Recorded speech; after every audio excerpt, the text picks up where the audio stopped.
Sabe, todo santo dia, sem que a gente perceba, duas vozes nos chamam. Uma delas nos convida para um caminho que tem propósito, que tem vida. A outra nos chama para um caminho de distração que leva à destruição. A questão que define tudo no fim das contas não é se a gente recebe esses convites, mas sim qual deles a gente aceita. Ok, vamos mergulhar um pouco mais fundo nisso. A ideia central que a gente vai explorar é exatamente essa. Todos os dias, a gente se depara com uma bifurcação no caminho. E olha, não é uma escolha que se faz uma vez e pronto. É algo contínuo, que aparece a cada momento. E aí fica a pergunta, né? Uma pergunta que ecoa quando olhamos para as decisões mais recentes, para os caminhos que temos seguido. Qual convite tem levado a melhor? A resposta para essa pergunta diz muito, mas muito mesmo, sobre a direção da nossa jornada. De um lado, a gente tem um chamado para algo sólido, com significado, sabe? Um caminho com substância. Do outro lado, uma trilha que parece cheia de brilho, de prazeres que vêm e vão num piscar de olhos, mas que no fundo é só distração. A diferença entre os dois é a diferença entre construir algo que dura e correr atrás de algo que simplesmente se desfaz no ar. E essa ideia não é de hoje, não. Ela está, assim, brilhantemente desenhada lá no capítulo 9 do livro de Provérbios. É uma sabedoria antiga que descreve com uma precisão, nossa, impressionante, essas duas figuras, essas duas vozes que disputam a nossa atenção. Vamos primeiro conhecer essa primeira voz, a voz da sabedoria.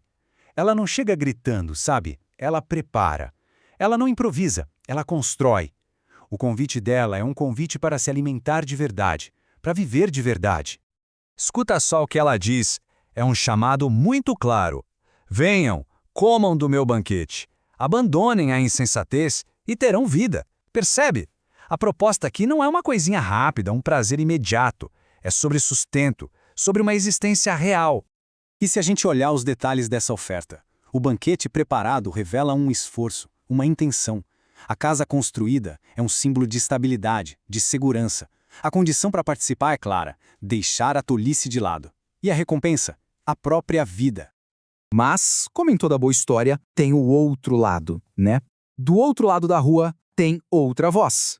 Uma voz bem diferente. Vamos ver agora como a insensatez faz o seu chamado. Um chamado que muitas vezes parece bem mais fácil e atraente. Ela é o exato oposto da sabedoria. É barulhenta, é chamativa, promete gratificação na hora. Ela não constrói uma casa. Ela fica ali sentada na porta, chamando quem passa, oferecendo atalhos e prazeres que não custam nada. Pelo menos é o que parece. E esse é o marketing dela. As águas roubadas são doces. É o apelo do proibido, a emoção do que é feito em segredo, a promessa de que o prazer que não exige esforço é o mais gostoso de todos. Uma mentira que, convenhamos, é muito bem contada. Só que aí, o texto vem e joga um balde de água fria revelando a verdade brutal por trás dessa sedução. A casa da insensatez é pura fachada. Seus convidados não estão numa festa. Eles estão, na verdade, nas profundezas da morte. Aquele prazer de um momento esconde um custo final e terrível. Então, o ponto crucial é este. A sabedoria pede uma renúncia. A renúncia da tolice, do impulso. Mas, em troca, ela oferece a vida. Já a insensatez promete prazer fácil, sem custo aparente, mas, na realidade, ela cobra o preço mais alto que existe. E aqui que a gente chega no coração da coisa toda. A cada dia, essa escolha se apresenta. E a decisão que tomamos momento a momento não é só uma decisão para o hoje. Ela está ativamente moldando o nosso destino. Portanto, a grande questão não é só sobre qual caminho seguir, mas qual voz ouvir, qual fonte de informação, qual guia estamos permitindo que direcione os nossos passos. A gente pode entender essas duas vozes assim. A voz da sabedoria é como a voz de Deus, nos guiando para o nosso propósito, para a verdade. E a voz da insensatez, bem, essa é a voz do mundo, com todo aquele ruído constante, nos distraindo de quem a gente realmente é e do que de fato importa. Mas a ótima notícia é que o convite da sabedoria se renova. Não importa qual voz prevaleceu ontem, hoje ela está chamando de novo. O banquete continua pronto. A oportunidade de escolher a substância, de escolher o propósito, de escolher a vida, ela está aí, disponível, esperando. E o caminho para chegar nessa mesa não está fechado, não. Pelo contrário, está aberto para quem decidir deixar a insensatez para trás e caminhar na direção certa.